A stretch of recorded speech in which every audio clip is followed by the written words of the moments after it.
E hoje aqui comigo, como convidado, está o Luiz Carlos Nascimento, que é engenheiro naval pela Escola Politécnica da USP, cientista social, mestre em administração de empresas, engenheiro da qualidade, certificado pela Sociedade Americana para a Qualidade, consultor sênior da gestão corporativa da Petrobras até 2012, voluntário da Fundação Nacional da Qualidade, presidente do Instituto Paulista de Excelência em Gestão, conselheiro do Instituto Paulista de Excelência em Gestão, membro da Academia Brasileira da Qualidade, gestor do CB25 e líder da delegação brasileira da ISO TC 176. Luiz, é um prazer estar aqui com você. Você sabe o quanto eu tenho admiração na sua pessoa, não só na sua profissão como profissional, como eu te admiro pessoalmente falando. E o tema do que a gente vai conversar daqui para frente é uma decisão estratégica. E eu vou introduzir o porquê que eu escolhi esse tema e já passar a palavra para você. Não sei se você se lembra, mas eu, alguns anos atrás, era muito xiita em relação a querer colocar PDCA no mundo. Não era só nas empresas. Eu queria que todo mundo pensasse baseado no PDCA. E aí, um dia, eu incisiva falando isso com você, mas tem que ser, tem que ser. E você falou para mim, não tem que ser nada. Não discuta com quem lê a norma a partir do item 4. Vai lá e lê o 0.1 da norma. E aí o 0.1 é que ter um sistema de gestão é uma decisão estratégica. Depois que você me falou isso, eu reinventei totalmente a minha maneira de pensar, porque eu sou muito curiosa e eu não consigo continuar um assunto se eu não tiver entendido ele. Então, eu tive que fazer a interpretação da ISO 9001 6 vezes. Eu fui aluna de curso de interpretação da ISO 9001 6 vezes. E as 6 vezes me ensinaram a partir do IT4. Então, quando você falou para mim, Denise, volta lá e lê o 0.1, eu percebi o quanto eu achava que eu entendia, mas eu estava ainda num conceito superficial das coisas, do como e não do porquê. E aí eu falei, gente, eu vou trazer o Luiz para falar sobre ter um sistema de gestão da qualidade é uma decisão estratégica e te perguntar por que ainda as pessoas não decidem estrategicamente em fazer bem feito. O que você acha que falta no Brasil para a gente fazer um país melhor? Boa noite, Denise. Boa noite, Bonerges. Pessoal todo que está ouvindo. Para mim também é uma honra, uma satisfação estar aqui com você, né? Depois de tantas coisas sendo juntos. O Bonerges, eu nem vou falar do que a gente já... tempo que a gente se conhece, que se vai denotar a idade jurássica, né? Mas é uma satisfação muito grande estar discutindo isso. Essa constatação que eu te falei vem do fato também que eu tenho assim, um longo tempo já trabalhando com a norma, e a gente vê muita gente interpretando requisitos e implementando requisitos e auditando requisitos. Isso me causa um certo incômodo, né? Porque o título da norma, a norma ISO 9000 é uma norma de sistemas de gestão. E as pessoas, o requisito é uma maneira muito prática, onde tem esse espírito prático exacerbado, né? Alguém, imagino que numa organização diga lá para o chefe, invariavelmente é o coordenador da qualidade ou o profissional da qualidade, ele diga para o chefe, nós vamos botar ISO 9000 aqui, tem um diploma ISO 9000, por exemplo, é bastante comum ouvir isso. E o chefe diz, então, o que eu preciso fazer? Você precisa implementar a norma aqui, tem um monte de requisito que a gente precisa implementar. E onde esse requisito começa? Seção 4, então vamos direto para 4, que é o que importa, é o requisito. Ou então, né, o que é mais comum, por demanda de mercado, o chefe faz o contrário, ele chama o coordenador da qualidade, ou quem tiver a mão, e fala, eu preciso ter esse negócio aqui implementado, porque eu preciso participar de uma concorrência, eu preciso fazer um negócio, e estão me exigindo essa norma. Aí, das duas, ou você chama um consultor, né, ou você tenta fazer em casa. Então, não é privilégio nem do consultor interno, nem do externo, mas uma boa parcela ainda, isso satisfatoriamente e felizmente tem mudado bastante, mas ainda tem uma parcela de profissionais que fala, bom, se o negócio é a norma de requisitos, onde é que começa o negócio? Vai lá para 4 e tenta responder, né, para os 100 e tantos requisitos, 300, depende da contagem que a pessoa entenda que é requisito, dá uma resposta para cada um daqueles devem. Né? E a norma começa muito antes, ela começa no zero, né? Um livro começa no prefácio, não começa no meio. E a primeira frase, de fato, que tem na norma é implementar um sistema de gestão da qualidade é uma decisão estratégica. O que significa? Né? Quem toma decisões estratégicas na organização? é a liderança, é o proprietário, é a alta direção. E se o chefe não quer, ninguém quer. Então, invariavelmente é uma luta nessas situações de alguém que é profissional da qualidade tentando convencer o dono da empresa, a alta direção que precisa fazer aquilo. E aí começa aquele diálogo que a gente já conhece, que parece coisa de louco, né? Um argumentando com o argumento xiita, ele acha que a qualidade tem que ser feita pela qualidade, porque ele é um convertido, e o outro com o argumento da burocracia, dizendo que não vai fazer tudo aquilo que é uma porção de bobagens, que ele não precisa. Isso não leva a lugar nenhum, né?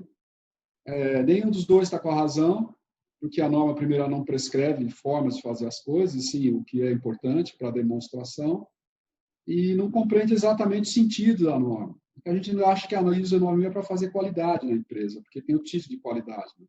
Não é, né? Se você quiser melhorar o seu sistema de gestão, tem normas, documentos, diretrizes muito mais eficientes, né? A ISO 9000 é uma norma para empresas que estão numa situação que precisa demonstrar para alguém, normalmente seus clientes e mercados, que ela tem um sistema que é eficaz e é consistente nas suas entregas. E é isso, né? É esse que é o papel da norma, é fundamentalmente a facilitar o comércio. Então, essa decisão estratégica o chefe tem que tomar. Quando ele toma e ele quer, quando o chefe quer, todos querem, e ele dá o objetivo, ele dá o propósito, e ele alinha, ele tem a caneta para alocar os recursos e a coisa acontece. Quando é por convencimento ou por força, aí é mais difícil um pouco, né? Então, essa talvez seja uma das mazelas que a gente vê. É verdade. E eu falei com o Nigel na terça-feira e ele sinalizou que ele acha que a palavra qualidade, e é uma coisa que eu acho que você já tinha me falado também, Luiz, que a tendência é que a palavra qualidade, ela saia, porque gestão é gestão.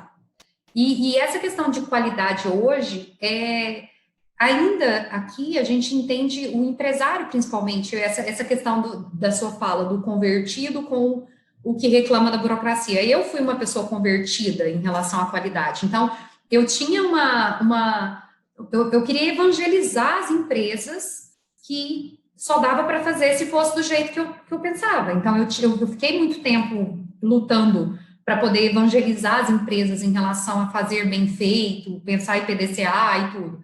E o que eu percebo hoje é que os empresários, eles ainda enxergam a qualidade como inspeção, como controle de falha, como correção de produto, né? Então, deu errado, a culpa é da qualidade. Se deu certo, ninguém nem sabe que a qualidade estava ali. Mas é muito raro encontrar uma empresa que entende a qualidade ou que integra a qualidade no contexto. E quando o empresário ele fala com a gente, ele sempre quer falar de dinheiro. Ele não quer falar de qualidade, ele não quer falar de produto, ele não quer falar de satisfação do cliente. Ele pergunta: você vai me ajudar a economizar? Então, essas são as perguntas que até hoje eu escuto. Assim, esse negócio aí me ajuda a economizar? Esse negócio aí vai me ajudar a ganhar mais dinheiro? Então, essa palavra qualidade, eu acho que para quem está do lado de cá, que é técnico e trabalha com isso, a gente sabe muito bem o que significa. Mas a gente ainda tem dificuldade de falar para o leigo, de convencer o leigo que qualidade é uma coisa que devia existir no dia a dia da vida dele. Hoje, no evento da BQ mesmo, adorei a Doroteia falando que a qualidade não é mais de negócio, não é mais da empresa, é qualidade de vida. Então, assim, é algo que devia estar lá na raiz do conceito. Mas eu queria te ouvir, o que você acha? Essa palavra qualidade, você acha que daqui na próxima revisão da 9001 ela vai se manter, ou você acha que vai ficar gestão mais genérica, gestão do negócio? O que você acha disso? Ou você acha que o que eu falei não tem sentido? Não, acho que faz sentido, é uma questão bastante recorrente hoje nas conversas que a gente tem, né? Lembrando de um fato, aqui a gente foi fazer um seminário patrocinado por um jornal de grande circulação aqui de São Paulo, e como eles estavam patrocinando a infraestrutura, enfim, boa parte dos recursos, resolveram fazer uma reunião com a gente e a gente falou do título, né? E a editora disse assim, ó, se você falar em qualidade, esquece, não vai aparecer ninguém. Acha um jeito de falar que vai ter financiamento aí que você vai encher o auditório. Então, a questão que a gente tem ouvido, o que eu acho disso, né? Eu acho que a gente é a cultura, não vou dizer especialmente brasileira, porque acontece em vários lugares que a gente tem visto, mas existe um movimento assim um pouco de sublimação da qualidade, né? Sublimação no sentido físico, quando você quer passar direto do sólido para o gasoso sem passar pelo líquido. Parece que a qualidade para a gente é um dado, não se fala mais nisso, é uma coisa superada, e daqui para frente a gente vai falar de inovação, de um monte de coisa. Não, isso é uma evolução, né? Tem empresas que ainda precisam implementar um bom problema de 5S antes de mais nada, que é o primeiro passo. Tem outras que têm problemas sérios de qualidade, e tem empresas que já superaram isso, e que aí sim podem se preocupar com coisas mais sofisticadas, mas de maneira nenhuma ela pode abandonar sua organização, local de trabalho, que ela se conhece, ela não pode deixar de ter inspeção. Esses conceitos eles têm que perdurar e essas práticas que sustentam a empresa. Então, uma evolução, um acúmulo, a gente precisa passar por essas etapas. E às vezes eu vejo no mercado assim uma fã das coisas da moda, né? Virem dizer, ó, despreza tudo que você fez, isso é coisa do passado, está superado, e agora a gente vai dar um salto. Não vai acontecer. Uma empresa tem problemas de qualidade, de arrumação, de organização, de fechar o faturamento no final do mês, não vai conseguir ser muito criativa, porque provavelmente seus esforços estão sendo gastos diariamente para resolver problemas básicos de estruturação. Então, eu acho que a palavra qualidade e o conceito da qualidade, eles vão ficar por muito tempo, eles são eternos, né? Para quem é religioso, e eu não sou, não é o meu caso, eu quero já dizer isso, e sem ofensa nenhuma aos religiosos, dizem que na Bíblia, você lê algumas passagens, tem um PDCA lá certinho, né? Então, isso existe há 2000 anos. E o PDCA nada mais é que a evolução dos conceitos de qualidade de gestão, de FEO, por exemplo. Então, a gente não tem nada de muito novo no front há muito tempo da administração. Em geral, são coisas que aparecem, mas a base, a origem, é você entregar, é você cumprir um acordo, você satisfazer uma necessidade, enfim. Qualidade é isso, né? Qualidade é atender expectativa. As técnicas mudam, mas na essência o que a gente está procurando sempre é isso. Então, eu não vejo assim que vai acabar, não.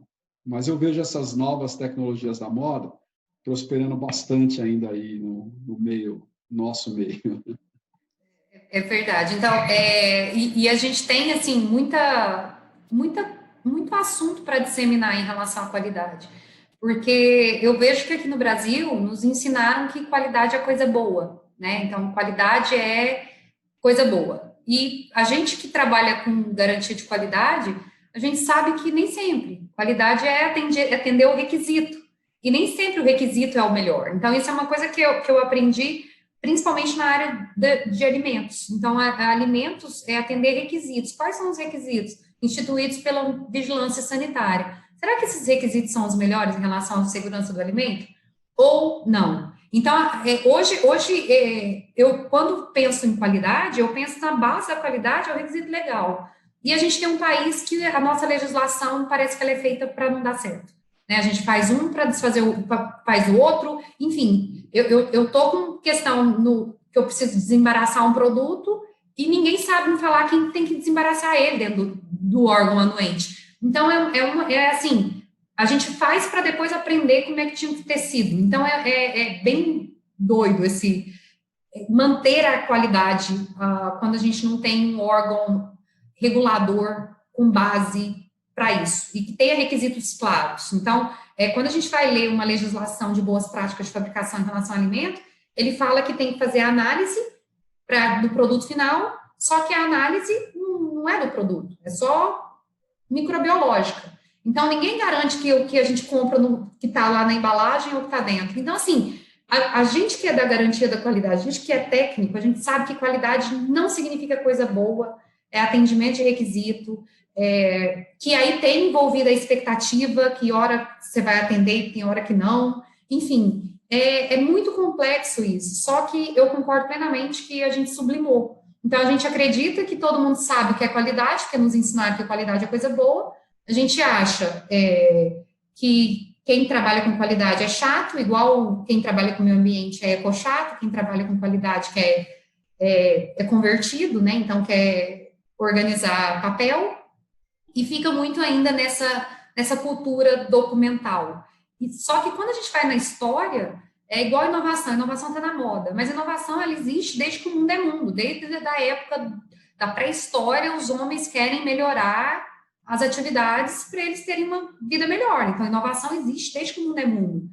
O que acontece de 2012 para cá foi que a tecnologia, ela juntou com a inovação, com a responsabilidade social, e todo mundo está querendo criar uma startup e ficar bilionário. Todo mundo está atrás de ganhar dinheiro dormindo, está atrás do sucesso do cliente. E quando a gente vai olhar o conceito de startup e as metodologias de startup, é basicamente o PDCA. A diferença é que eles não planejam muito, eles vão fazendo e errando, erra rápido, fale logo e aprenda mais rápido ainda. Mas é muito parecido com a nossa estrutura, nosso modelo de pensar, principalmente com relação ao desenvolvimento do produto.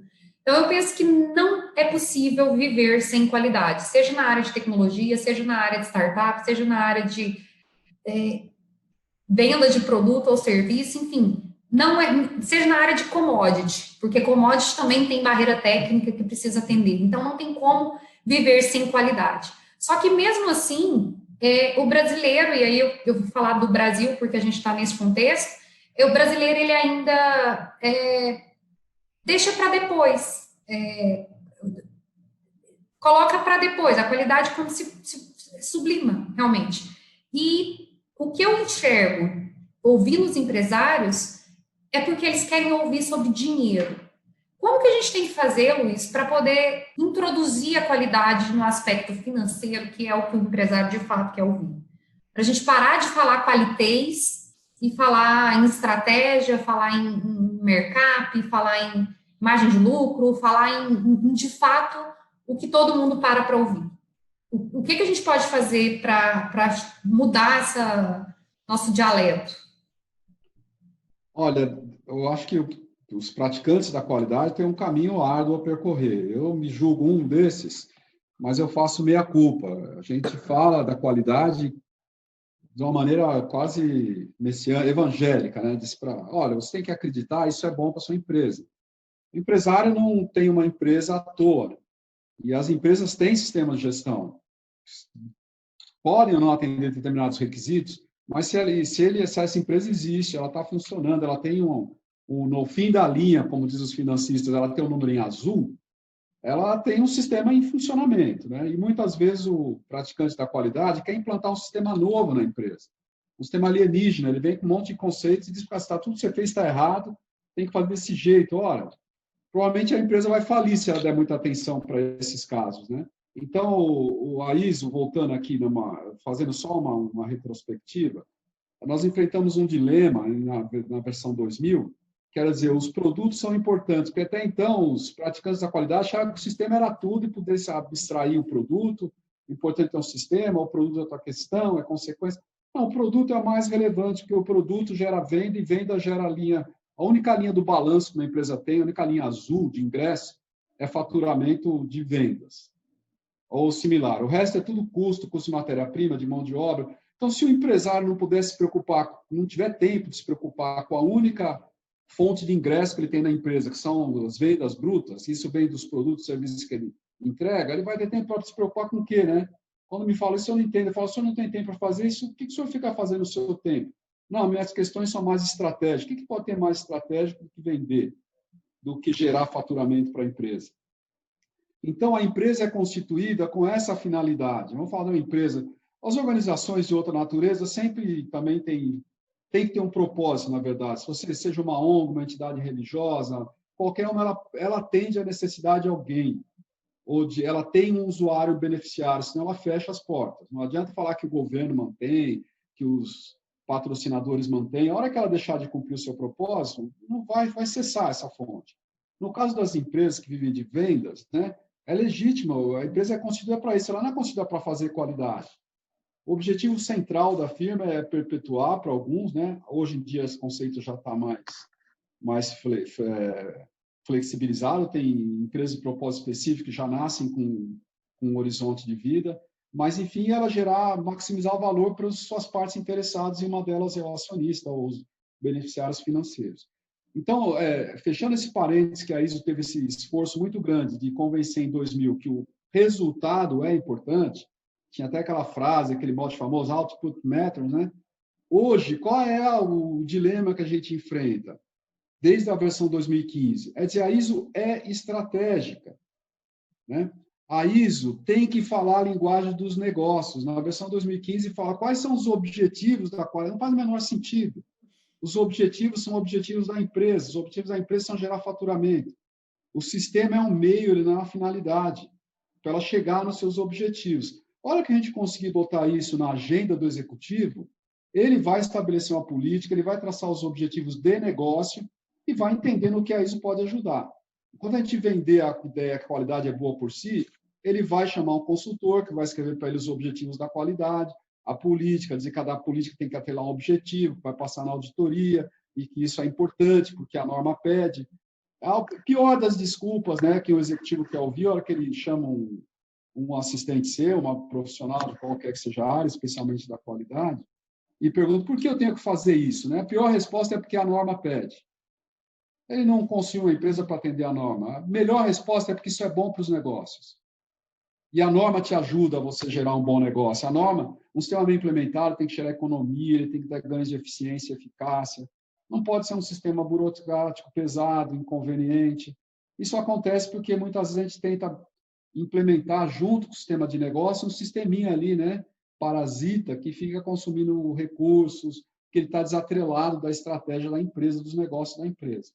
Então, o grande passo que a 9001/2015 trouxe, entre outros benefícios, talvez o conceito de risco de uma forma mais direta, ao contrário do anterior, que era preventiva, ação corretiva, é dizer que esses objetivos têm que ser alinhados com as estratégias de negócio. A ideia disso é botar a 9000 na mesa e na pauta da alta direção.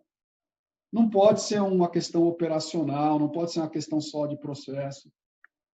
Por isso que é a razão que a primeira frase é implementar um sistema de gestão de qualidade é uma decisão estratégica da alta direção.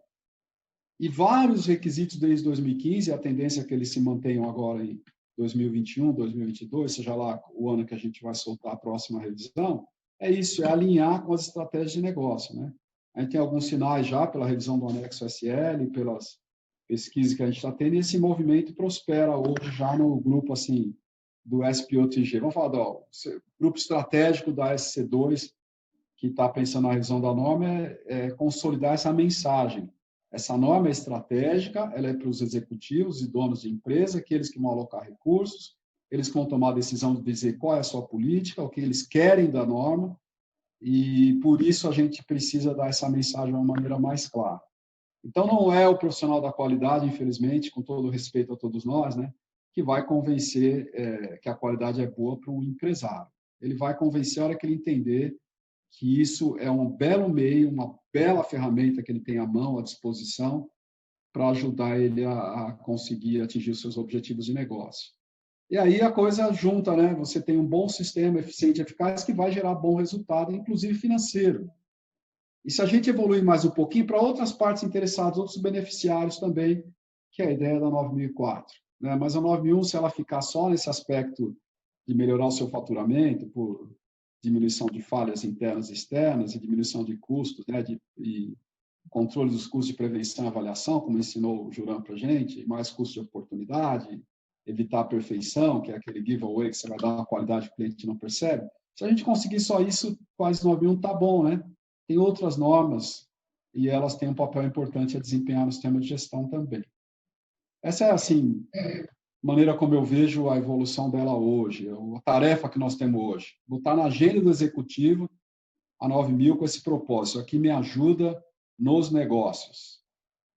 A norma não é uma norma para certificação, porque senão estaria escrito no objetivo da norma, né, no escopo. Essa norma aplica-se para empresas que querem demonstrar para auditores que tem um bom sistema e passar na auditoria. Se fosse estar escrito, não está escrito isso, Bom, né? Luiz, eu concordo plenamente. Eu tenho algumas histórias para contar na época que eu era auditora.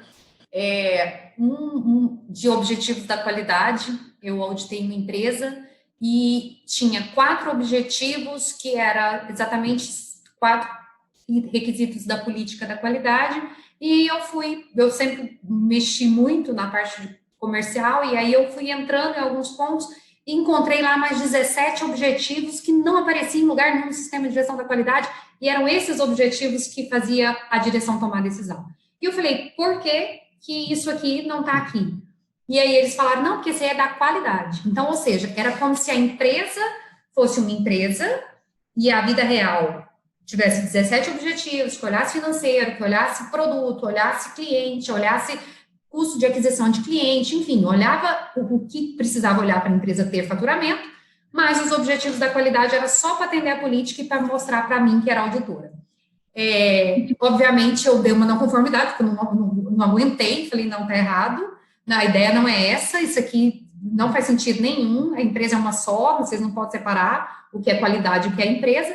E a outra vez, eu estava auditando uma empresa também, e nesse caso, a consultora estava participando, e eu perguntei para o representante da direção qual eram os objetivos da qualidade, ele olhou para ela, ele não sabia me responder. Então, quando a gente está falando sobre isso, eu tenho exemplos práticos do quanto o sistema parasita, ele fez com que o objetivo principal da ISO, que é trazer a alta direção para tomar decisão baseada em fatos, ele saísse fora, porque se eu fosse diretora de uma grande indústria, que viesse alguém falando qualitez, que é uma linguagem que eu não quero falar, falando que eu tenho que fazer isso ou aquilo que a norma manda. Quem é a norma? Eu quero ganhar dinheiro, eu quero vender meu produto, quero satisfazer meu cliente. E um monte de papel que tem que assinar, igual esses dias um hospital aqui, eu fui visitar o diretor e ele com um calhamaço de papel dentro na mesa dele. Olha aqui, ó, tudo que eu tenho que assinar, esses negócios de ISO. Falei, não, ninguém falou que você tinha que ler isso aí e assinar, não. Você que está falando. Isso aí, sei que alguém que criou para você e você vai perder tempo lendo. Era muito papel que ele tinha que assinar. Então, assim, a gente meio que criou um sistema parasita, mas a empresa funciona de outro jeito, e o principal objetivo, que seria a alta direção saber o que ela está fazendo, assumir o risco ou eliminar o risco das atividades que ela se propõe a fazer como representante legal da empresa, ao invés da gente conseguir atingir o objetivo, em muitas organizações a gente foi atrapalhar o objetivo em si da empresa. E eu acho que isso fez com que as pessoas sublimassem a qualidade. E aí, hoje, a gente está falando em ter que tirar a palavra qualidade para as pessoas entenderem que qualidade é estratégia. E qualidade não é controle de documento, nem fazer a pessoa assinar, e nem fazer um objetivo da qualidade para atender a política que deixa de atender a diretriz da organização. Então, eu sinto que, enfim, eu sei que o mundo evolui, a gente está evoluindo, então não tem como a gente construir algo perfeito desde a primeira vez, né? A simplicidade que traz a sabedoria, ou a sabedoria que traz a simplicidade. Eu acredito que a sabedoria que traz a simplicidade, então a gente precisava criar um corpo. Para a gente era claro que qualidade é estratégia e qualidade faz parte desde a concepção do produto, mas para os empresários que estão lá olhando o fluxo de caixa, não ficou claro. Então, a gente precisa mexer. E aí eu queria te ouvir, o que você acha que vai ser o próximo rumo aí da 9001-2015? É claro que para a gente entende rapidamente que está dentro do produto. Eu até me lembro de um evento que nós participamos, que você falou isso e gerou polêmica com os auditores, porque o Inmetro, ele nos treinou falando que era o sistema de gestão que era certificado, que não era o produto. E aí você perguntou, você falou, qual que é a lógica de ter um sistema de gestão que não envolve o produto? Então, são coisas que a gente aprendeu errado. E hoje a gente colhe o que plantou, né? O que a gente plantou lá atrás, a gente está colhendo. Mas eu queria te ouvir, o que você acha que vai vir por aí em relação à 9001, nova versão? Bom, a 9001 nova versão, como toda norma, ela é um consenso internacional entre vários públicos, né, que fazem parte dos países signatários da ISO, que participam lá do nosso comitê.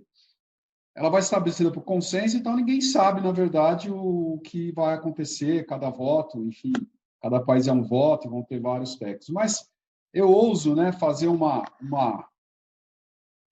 retrospectiva e arriscar alguns palpites, fazer algumas considerações sobre isso. Isso até fui provocado há um tempo atrás, nessa mesma questão, pelo Ayrton, lá da revista Adenormas, pediu para escrever um artigo, e eu acabei escrevendo, ele falou, que graça tem você escrever um artigo se você não antecipar para o pessoal o que vai acontecer. Eu disse, mas Ayrton, eu não posso falar, eu não sei, isso é o futuro. Ele disse, Luiz, essa linguagem sua de técnico não ajuda ninguém, né?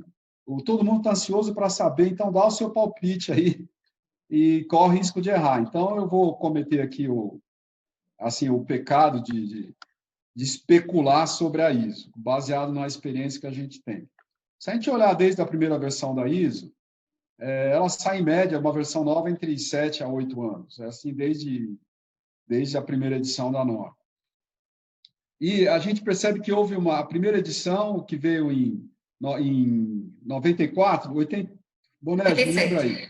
87, né? A edição original. Em 94, nós tivemos uma segunda, 7 anos depois, que praticamente não foi uma revisão. Ela alinhou os modelos de 3 níveis lá para 2000, porque em 94 a gente já falava em bug do milênio, que o mundo vai acabar, o que vai ser o mundo depois do 2000. Parecia que tem uma grande transformação. A ISO também criou um comitê preocupado com isso. Falou, bom, se o mundo vai acabar, o que a gente pode fazer antes de acabar o mundo? E criou a chamada Visão 2000, parecia que tudo seria diferente. Então, a 94 foi só uma ponte entre a 87 e a 2000. Não foi uma revisão de fato, de conceitos, nada. Ela tinha 3 níveis e ela começou a apontar para 9001, como ela é hoje, e ignorar os outros dois, que era 9002 e 9003. Bom, então nós temos uma edição original e só em 2000 que nós temos uma norma nova. Aí teve o conceito de gestão por processo, a história de apontar ou representar alta direção, aquela história toda que deu uma polêmica terrível, né? Eficácia de treinamento. Bonés deve ter ganhado muito dinheiro explicando isso aí para o mercado. E aí veio a revisão 2008, que nem foi uma revisão, foi um amendment. 2008 não trouxe requisitos novos, não houve transição de certificação, nada disso, até chegar na 2015. A gente observa que a cada 7 anos tem uma revisão, mas a intercala uma revisão mais profunda com uma revisão mais light, que é, eu acho que a velocidade que o mercado consegue assimilar as mudanças. Apesar de ter passado um longo tempo e o mundo girar cada vez mais rápido, parece que esse ciclo ele se mantém até hoje. Então, eu não espero em 2021 ou 2022, depende do caminho que a gente seguir, do Design Specs, a gente vai ter um projeto de 2 anos ou de 1 ano, eu não espero grandes mudanças. E tem algumas indicações para isso. Isso é isso que eu falei, acontece a cada ciclo sim, ciclo não, uma grande mudança. Em 2015 tinha uma mudança grande, né? Tinha uma estrutura de alto nível, teve a história da introdução do conceito de risco e outras mudanças que vieram em gestão do conhecimento e tal. Eu acho que o mercado ainda não assimilou completamente. Outra razão para não ter uma revisão grande é porque, quando se publica uma norma, normalmente se dá até 3 anos para as certificações se ajustarem. Então, a revisão é a cada 5, né? Você implementa uma norma. 3 anos depois, as empresas acabaram de fazer a transição, a gente também deixa para a última hora, os dados mostram isso, e aí você já está às vésperas de uma outra revisão profunda. Então, isso não acontece com essa frequência e não é desejável, né?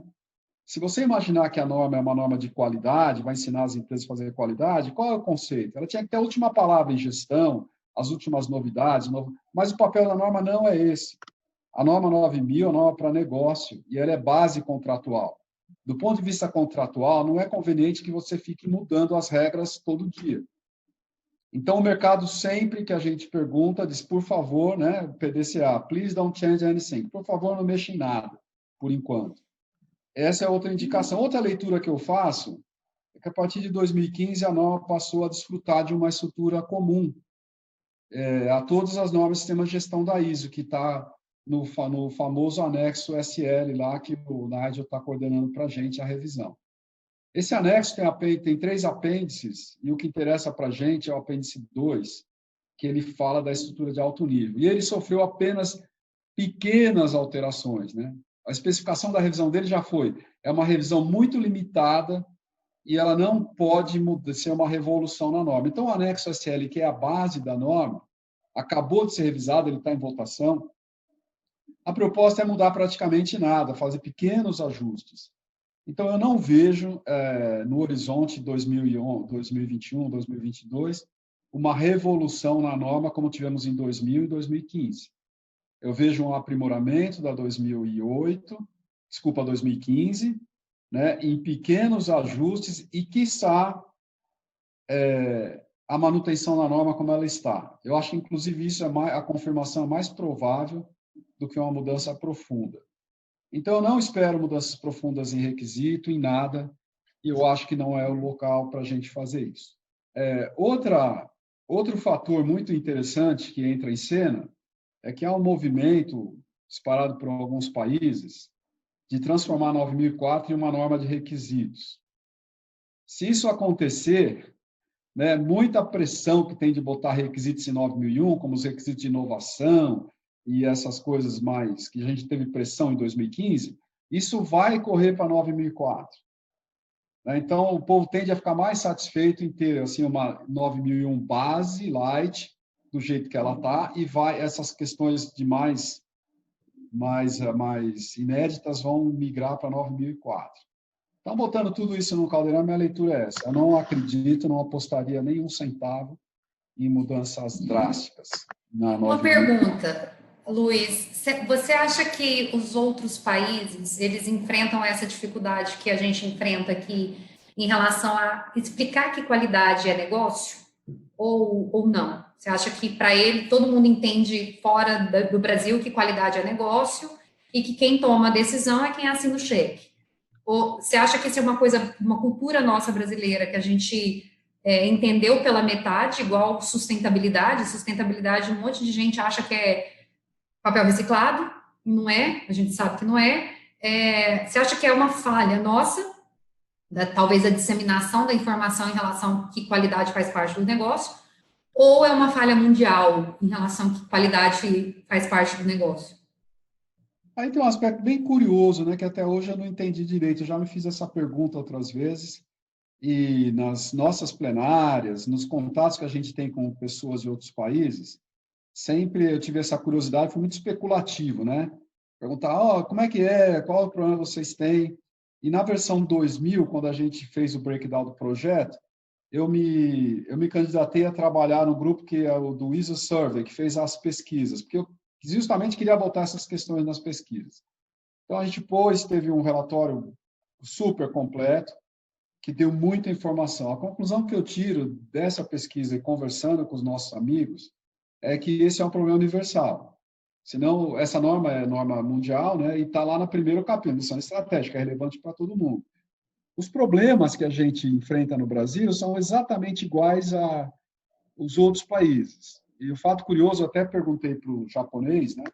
No tempo do Yoshinori lá, que era uma pessoa fantástica, líder da delegação japonesa, num dos jantares eu perguntei para ele, né? A gente apresentou os resultados. Como é que é no Japão? A gente estava discutindo naquela situação especificamente a questão da certificação, da qualidade dos auditores, e a pesquisa apontou que esse era o problema central. Ele falou, nós temos muito problema também de qualidade, exatamente a mesma coisa, os problemas são os mesmos. E só que quando a gente falou, bom, como é que vocês resolveram isso?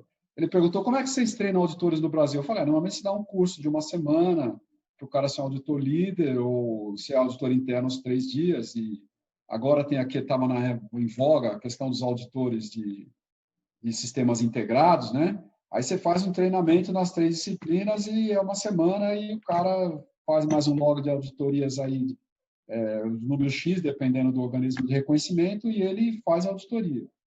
Ele falou, nossos auditores são muito mal treinados, mas o programa deles treinavam 4 vezes mais em carga horária que o nosso. Então, os problemas, a gente diria, são os mesmos ao redor do mundo, só que a proporção é completamente diferente. Quando a gente fala em treinamento de auditor, por exemplo, ou qualquer outro aspecto da gestão, o que a gente considera que é inadequado para nós, no registro do japonês, por exemplo, que é outro extremo, eu estaria satisfeitíssimo com aquela qualidade, né? Então, a natureza dos problemas não muda, mas o que muda é muito a intensidade. Eu percebo que é um problema mundial essa questão. Não é à toa que 2015 teve uma carga, né, um reforço muito grande no capítulo da liderança, com novas responsabilidades, accountability, né? Talvez tenha passado desapercebido por muita gente até hoje, mas a ideia ali era botar o guiso no pescoço do gato. A questão estratégica aparece pela norma inteira 2015, ao contrário do que acontecia até 2008, o propósito era esse. Então, eu te diria, nós estamos todos no mesmo barco. É só a diferença de intensidade. E não é só, isso faz toda a diferença, né? Quando você diz que um cara qualificado no Japão faz um curso de 200 ou 300 horas, a gente falar que o nosso faz de 40. Então, Essa basicamente é a diferença, É mas na prática. A diferença não está na teoria, está na prática. a Agora, natureza dos problemas, minha leitura é mais ou menos a mesma. A gente conversa com todo eu, mundo, reclama das mesmas coisas. eu entendo. E eu sou apaixonada na ISO 9001, já te falei sobre isso. Eu acho que a ISO 9001 ela é um curso de administração, eu sou administradora. E quem entende da ISO 9001 não precisa fazer os 4 anos que eu estudei para administração, porque a base está lá. Mas se eu puder votar, eu tiraria a qualidade. Por mais que eu ame e eu entenda, e eu sei que a qualidade faz toda a diferença, sei que muita gente ainda não sabe o que é qualidade, mas conversar com o empresário sem a palavra qualidade, falar sobre estratégia, falar sobre negócio, é mais fácil do que falar de qualidade. Porque quando a gente fala de qualidade, ele sempre pergunta se a gente vai ajudar eles a economizar. E aí, outra coisa também que tem um conceito é, a ISO 9001 não entra no financeiro. É mais ou menos, né? Porque assim, não entra no financeiro em relação à auditoria financeira e contábil. Mas o que traz o dinheiro para a empresa não é o produto ou o serviço? Então, não tem como a gente falar que a ISO 9001 não entra no financeiro, que foi coisa que eu escutei várias vezes. A ISO 9001 não entra no financeiro. Mais ou menos, porque se o financeiro é o produto ou o serviço, então entra sim, a gente não vai fazer uma auditoria financeira e contábil, mas tem que estar lá. E aí, uma coisa que, quando eu fiz auditoria também, eu escutei de um empresário, que era, na verdade, era um diretor de uma empresa, órgão público. E numa reunião de abertura, um monte de gente na sala, e ele virou para mim e falou assim: eu não sei por que a empresa tem essa ISO 9001, porque eu quase fali há 2 anos atrás, tive que pegar dinheiro no Tesouro Nacional, e vocês vêm aqui 10 anos, a gente paga para vocês, e vocês nunca me falaram isso. Na hora, minha cara não sabia o que eu fazia, e eu respirei e falei: você colocou nos seus objetivos que o financeiro era importante? Que a gente tinha que olhar no caixa? Aí ele: não sei. Eu falei: então, se você não sabe, como é que a gente ia saber?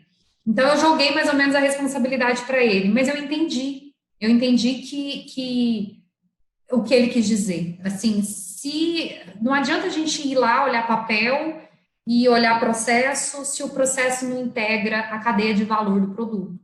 Então, eu entendi. Então, isso foi uma coisa que me mudou um pouco a maneira de pensar. E aí, para finalizar e para passar para você, para te ouvir a respeito disso, o que terminou de virar minha chave foi um empresário de indústria de alimentos, inclusive, e eu tentando convencer, evangelizar ele, né, de novo, eu lá convertendo o rapaz com a qualidade, e ele falou para mim assim: você não fala comigo de qualidade, não?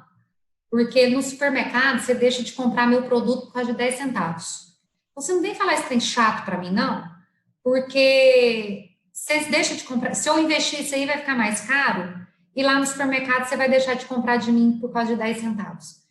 E aí eu me coloquei como consumidora e pensei, realmente, talvez ele tenha razão, porque a gente ainda vai em relação a preço. Então, quando você está numa gôndola de supermercado, produto tudo parecido, embalagem igual, nome igual, tudo igual, você escolhe por preço. Então, esse empresário ele me fez mudar muito a minha cabeça em relação a parar de converter as pessoas em relação à qualidade, entender um pouco mais do negócio, entender da sustentabilidade. E aí, o que me chamou a atenção, e eu acho que para valorizar aquilo que a gente acredita, a gente precisa educar o consumidor. E aí, eu queria te ouvir, o que você acha disso? Assim, tanto do empresário que fala que a gente não falou para ele sobre o dinheiro, quanto o consumidor que só compra pelo dinheiro, só compra pelo preço, né? Assim, a principal tomada de decisão de compra dele é o preço. Então, a gente, do lado, tem um empresário que quer ganhar mais e do outro tem um consumidor que quer pagar menos. E no meio do caminho a gente tem uma ponte que é a qualidade do produto ou serviço. Eu queria te ouvir, o que você acha dessa dificuldade aí, de construção dessa ponte? Bom, na prática, essa situação ocorre, né? Mas, em teoria, eu não vejo um dilema, esse é um falso dilema. Se você acredita na gestão, se você tem convicção que a gestão é uma coisa boa, a gestão reduz custo, né? Então, eu não vejo essa contradição que um produto de qualidade não quer dizer um produto com mais atributos que o outro, qualidade, atendimento à expectativa, né? Um produto de qualidade possa custar mais caro que um produto de não qualidade. Não faz sentido isso para mim, né? Um produto de qualidade que atende às expectativas, ele tem que ser o produto mais barato possível. Eu não vejo como um produto sem qualidade te faz ter custos menores. A menos que esse produto não cumpra com esses atributos e não atenda essa satisfação, essa necessidade. Mas, dados que eles têm as mesmas características, o produto de qualidade, ele é um produto mais barato. Deve ser, pelo menos. Agora, isso que você falou é verdade, né? Nós temos uma sociedade com muitas carências e muita gente, infelizmente, quando a gente fala de varejo ou consumo da população, enfrenta o dilema também dos custos e, para isso, ele abre mão da qualidade, algum aspecto da qualidade. Porque a qualidade, ou você deixa de fazer, de colocar aqueles atributos no produto e ele não cumpre, ele não atende às especificações, portanto, ele não tem nenhuma qualidade, ou a choradeira dos empresários, por outro lado, é dizer, olha, mas o meu produto é muito superior ao do concorrente, eu tenho muitos atributos a mais que o concorrente, mas se o cliente não enxerga aquilo, né, é a qualidade não percebida, é o giveaway, você está botando atributos no produto que não há percepção do cliente de que aquilo tenha valor, e a maioria das vezes não tem valor para o cliente. Quando você dá essa chamada qualidade extra, que é o que o Juran fala, você está entrando no campo da perfeição, você está querendo pôr alguma coisa no produto segundo a sua percepção do que é bom, mas que o cliente não reconhece e não está disposto a pagar por isso. Eu enfrentei, muitos anos trabalhei na Petrobras, eu enfrentava essa choradeira, né? A gente fazia concorrências, por ser uma empresa estatal e tudo mais, e lá na área de materiais, e primeiro era uma qualificação técnica. Era um processo até muito seguro, porque a gente recebia as propostas em 2 envelopes e o preço vinha separado. Primeiro você equalizava tecnicamente, e já qualificava ou desqualificava em função do atender ou não os seus requisitos. Só abria a proposta de preço para os que atendiam. Atendiam o que você queria ou atendiam mais, paciência. Invariavelmente, os que tinham mais qualidade, né, segundo o ponto de vista do empresário, tinham mais atributos, inclusive os que a gente não desejava, que estavam mais caros. Não é porque se comprar um produto que tem um atributo que não te é útil, né? Então havia essa choradeira, mas eu perdi a concorrência e meu produto é maior porque vocês só olham preço. Não, a gente não olha preço. O que você pôs no seu produto, provavelmente a gente não especificou e não deseja. Então a qualidade ela tem os seus limites. E existe um conceito de qualidade é ter o melhor possível, né? Isso não é verdade. Tem muitos atributos que você despreza, porque o cliente não agrega valor nenhum no processo, nem na utilização do produto. E aí que está a arte, né, da qualidade, é você entender a expectativa, entender aquilo que é essencial, aquela necessidade do cliente que você vai atender. Não dá mais, provavelmente vai te agregar custo e o cliente não vai remunerar, não vai pagar por isso, porque não tem valor para ele, e não dá menos, porque provavelmente esse produto ou serviço vai deixar de ter o desempenho esperado. Agora, diante de uma conta bancária negativa, né, a gente pega pela metade do preço, compra no saldão, compra com defeito. Infelizmente, essa é a mazela, mas isso é uma anomalia. Outro lado, esquece esse lado, que o Brasil são muitos Brasis, também a gente tem uma faixa de população comparável com muitos países desenvolvidos, ou de empresas que também são muito saudáveis. Esse aí é um problema um pouco mais sofisticado, né? Aí tem um problema a ver com mercados exclusivamente. Quando você tem margens grandes, um mercado com pouca concorrência, então tem muito espaço para ineficiência. O empresário pode ter sistemas parasitas, ele pode ter uma estrutura de custo, um monte de gente sem fazer nada. Mas a melhor maneira é expor a competição. Qualidade não é um fim em si, mas ela visa o quê? Ganho de eficiência para você ser mais competitivo. Você está sozinho no mercado, você não tem necessidade nenhuma de ser eficiente. Agora, você não precisa convencer nem o empresário brasileiro, nem em lugar nenhum do mundo, que está no mercado muito competitivo, que as margens são muito pequenas. Esse cara sabe exatamente onde ele tem que reduzir custo, aonde ele tem que mexer no produto, ele não põe nada mais que o cliente não reconheça, e ele não põe nada menos que o concorrente dele. Então, quando é que a gente vai evoluir? Quando a gente tiver um mercado de bons consumidores e um mercado de concorrência, e essa pandemia veio bem a propósito, né? Ver o número de empresas que quebraram, mesmo estando em bons negócios, né? Hoje, o mais fundamental no Brasil não é você ter um plano de qualidade, está no negócio certo. O negócio certo é um negócio com grandes margens, que aí você esconde as suas ineficiências. Então, como dizem os financistas, né? Quando você a maré está alta, você pode nadar nu. Quando a maré baixa, dá para ver quem está nadando sem roupa. Então, hoje a maré está baixa e esses empresários vão procurar, estão mandando propostas para o Boanerges aí. Por quê? Porque se eles não tiverem um sistema eficiente, e já perceberam isso, eles são engolidos pelos concorrentes. Então, as margens vão diminuir, isso é bom para o consumidor, né? Ninguém mais vai ter um lucro não merecido, e isso é bom para a competitividade do país, que é o binômio, a qualidade e produtividade. Produtividade, o que é? Você ter o produto mais adequado ao menor custo para o consumidor final. Isso vai fazer o nosso país grande. Né? O custo do Brasil não é só os custos governamentais, mas é o custo de um monte de empresa privada com eficiência baixa, que oferece um produto de má qualidade a custos altíssimos. É um imposto que a gente paga. E quando você não tem opção, não tem outro concorrente que force a empresa a baixar os seus custos e a melhorar a qualidade, o que acontece é que você é transferido para o consumidor final, né? Então, boa parte do nosso salário, do nosso rendimento do dia a dia, é gasto no consumo de coisas que não têm valor para a gente, que não dão o desempenho que você quer, porque esse setor tem muita ineficiência. Mas pode ficar tranquila que isso é quase que um darwinismo, né? Os mais aptos vão sobreviver. Então, essa crise toda que nós estamos passando está tendo esse lado assim, de crescimento que está forçando as empresas a serem mais produtivas. E tem, evidentemente, uma seleção natural, né? Muitos não se adaptaram e vão sucumbir. São empresários que não merecem estar no mercado mesmo.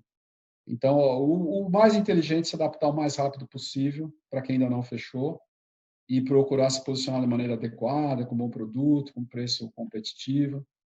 Essa é a diferença que vai prevalecer no futuro. Eu concordo, e uma coisa que tem se falado muito é sobre a qualidade na educação, né? Ontem eu falei com o Renato, hoje te perguntaram isso na Jovem Pan, você respondeu também. E no evento da ABQ também se falou muito sobre gestão na educação. E eu acredito que a gente realmente tem que formar o consumidor.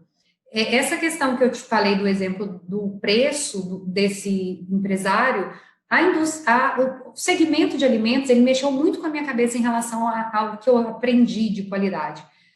Porque, para mim, qualidade é comprovar que eu entreguei aquilo que eu vendi. Pronto, eu entreguei aquilo que eu vendi, tá tudo certo, eu tenho qualidade. Se o cliente não está feliz, ele que comprou errado, porque eu declarei que eu estava vendendo. Então, para mim, qualidade é isso. E eu gostaria que se fizesse análise laboratorial para garantir o produto final. Só que é caríssimo fazer análise laboratorial. É caríssimo. Por quê? Porque o nosso país, ele não dá suporte para que se faça. Então, existe um laboratório acreditado pela Anvisa, que é o LACEN, e esse é caríssimo para se fazer. Então, o que os empresários fazem? Não fazem. E por que eles não fazem? Porque é caríssimo. E quando você vai ler a lei, fala, tem que fazer análise de qualidade do produto final. A análise de qualidade do produto final é microbiológica e físico-química. Só que eles não fazem porque é caríssimo e ninguém exige que eles façam porque é caríssimo. E aí, quando a gente está falando do requisito atribuído na gôndola da prateleira, teoricamente, alguém tinha que garantir que o que está lá é o que está lá, o que eu estou comprando é o que está lá. Só que só se faz isso quando o Fantástico pega, faz uma análise e fala assim, reprovado pelo Inmetro. De 12 marcas, 9 foram reprovadas pelo Inmetro. Ou seja, a gente está comprando 9 marcas, pagando por algo que está na embalagem, que não é o que está dentro do produto. Então, esse universo de qualidade, quando a gente está falando de um segmento de saúde coletiva, ele é tipo, volta duas casas, porque não é bem por aí. Porque o próprio órgão regulador, ele permite que o produto não tenha qualidade. Entende? Assim, ele vai ter a qualidade para vender, mas a qualidade que a gente conhece, que é aquela que comprova que o que você entregou é o que está lá, não tem. Então, assim, a indústria da construção civil, obrigatoriamente, ele faz uma análise de rastreabilidade do concreto, que vê se o prédio não vai cair. Agora, a indústria de alimentos, ela não tem essa garantia do controle da qualidade. A gente consegue fazer uma gestão, mas o controle de qualidade, é algo que o nosso próprio país ele não nos dá suporte. E aí, entrando na parte do Covid, de todo mundo tem que se reinventar, isso é uma coisa que eu percebo com a educação. E a minha filha tem 14 anos, você sabe disso, e ela está estudando em casa desde o início da pandemia, e eu tenho acompanhado, quando eu posso, o que ela está aprendendo. E até hoje a gente ainda aprende a tabela periódica, decorando a tabela periódica. E eu pergunto para ela, Maria Luísa, pergunta para o seu professor quando é que você vai usar isso aí. Por quê? Não tem lógica a gente aprender a fórmula pela fórmula. Então, o que eu percebo é que está faltando a gente juntar. Então, assim, falta tirar um pouco a qualidade e colocar mais a questão do negócio para que outras, não a gente já sabe, mas que outras pessoas que acham que a gente é chato porque fala de qualidade, entenda que o que a gente está falando é a mesma coisa do assunto deles. E, na minha opinião, falta a gente entender, ter uma civilidade em relação à saúde coletiva, em relação a nosso aspecto social. E aí você, como sociólogo, Luiz, agora eu não estou perguntando para o engenheiro, eu estou perguntando para o sociólogo. Eu queria te ouvir. O que você acha em termos da sociologia que a gente poderia fazer para ter uma sociedade mais crítica? Denise, essa pergunta é uma pergunta cruel, né? É muito difícil saber. Nós temos uma sociedade complexa, que tem muitos fatores que interferem no como a gente funciona como sociedade. Tem toda a carga cultural, tem a história da formação do povo brasileiro, as miscigenações, as que vieram para cá com vários propósitos. Enfim, o Brasil é uma sociedade complexa, formada por imigrantes, com muitas culturas convivendo, e a gente tem muitos problemas também por questão de ter uma distribuição de renda muito perversa, enfim, tem toda sorte de problemas. Mas pensando desse lado do cara que não entrega, do produto que não é, diz que é inspecionado, mas não é, do empresário que não faz, eu acho que falta um pouco de solidariedade assim, social, que eu noto um individualismo muito grande, que fica explícito na crise do Covid, por exemplo, quando você vê uma pessoa que não usa máscara ou que não segue nenhum desses protocolos, e você fica se perguntando, né, por que essa pessoa não segue? Diz, bom, eu já peguei Covid. Tá bom, você pegou, mas você pode ser portador e pode contaminar outras pessoas. Bom, eu sou jovem, não sou grupo de risco. Tá bom, mas você leva isso para sua casa, para suas comunidades. Então, eu acho que, dentre esses muitos aspectos de cultura e econômicos e socioculturais, etc., eu entendo que, assim, conveniente, eu acho que mencionar agora, nessa imensidão de coisas, essa necessidade de ter um pouco mais de espírito coletivo, né? A gente vê isso acontecendo na China. A China não é um bom exemplo, que é um sistema fechado, autoritário, as coisas são impostas e pronto, acabou, tem que agir assim. Mas se pega o Japão, por exemplo, uma cultura que tem muita coesão social, né? Se protege. O sujeito vai no evento, ele pega o lixinho dele e leva embora para não sujar o estádio, não sujar o lugar público. E aqui a gente vê o contrário, a gente tem um descaso, assim, eu acho que nesse sentido, o que me chateia muito é as pessoas pensarem só em si e esquecer que nós somos uma comunidade. E aí tem soluções particulares, né? Uma pessoa que tem recursos, em vez de ela pôr o filho na escola pública, brigar pelo governador para ter um bom ensino de boa qualidade e fazer pressão, ela fala, bom, meu problema é resolvi, eu posso botar meu filho numa escola particular, pronto. Eu tenho um problema de segurança, tá ok, eu vou morar num condomínio fechado, eu pago uma segurança privada, eu compro um carro blindado. Então, ao dia que a gente perceber que a solução coletiva é muito mais justa e muito mais econômica, muito mais barata, né? Você, acho que progride como sociedade. Eu fico imaginando, e muita gente acha que no Brasil dá uma vantagem competitiva é a mão de obra barata. Isso é uma coisa que vingou lá anos atrás, felizmente está mudando, mas ainda tem algumas pessoas que pensam assim. Eu falo, como a ignorância pode ser uma vantagem competitiva, né? Para o empresário que quer pagar pouco, que quer maximizar o lucro dele, eu pensei que preferia estar vendendo o seu produto na Alemanha, na Inglaterra, que a população tem uma alta renda per capita, um poder de consumo que vai te alavancar muito mais negócio, vai ganhar muito mais dinheiro, ou vender para um bando de miseráveis, né? Que infelizmente a gente tem uma boa parte da população que está abaixo da linha da pobreza. Então, quando a gente desenvolver esse espírito coletivo de sociedade, eu acho que a gente faz um belo progresso. Enquanto isso, eu vejo as pessoas procurando resolver seus próprios problemas e ludibriando, enganando, dizendo que o que tem não tem. Eu vou te contar um aspecto muito interessante. Eu fui para a Alemanha, numa dessas viagens, e encontrei um amigo de faculdade, de família alemã, e quando ele terminou a escola lá de engenharia, ele resolveu migrar para a Alemanha e fez a carreira dele inteira lá. E muitos grandes amigos, né? Quando eu estive na Alemanha, fiz uma visita para ele e falou: vamos almoçar? Falei: vamos. Fomos num restaurante. Ele estacionou o carro numa vaga, assim, a gente estava muito animado, tempo que não se via. Ele estacionou meio de lado, tinha um pouco mais torto à frente que à direita, mas dentro da vaga, sem problema nenhum. E a gente estava indo pela calçada, uma senhora veio na rua e falou com ele em alemão, brava.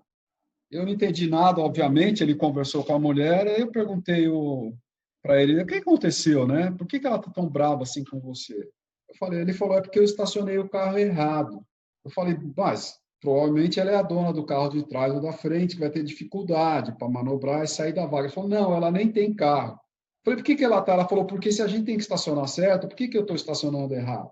Aí eu falei: e o que ela falou? Por que ela falou: se eu não estacionar direito, ela vai chamar a polícia. A gente estava indo para o restaurante e falou: é melhor eu voltar e botar na vaga certa, né?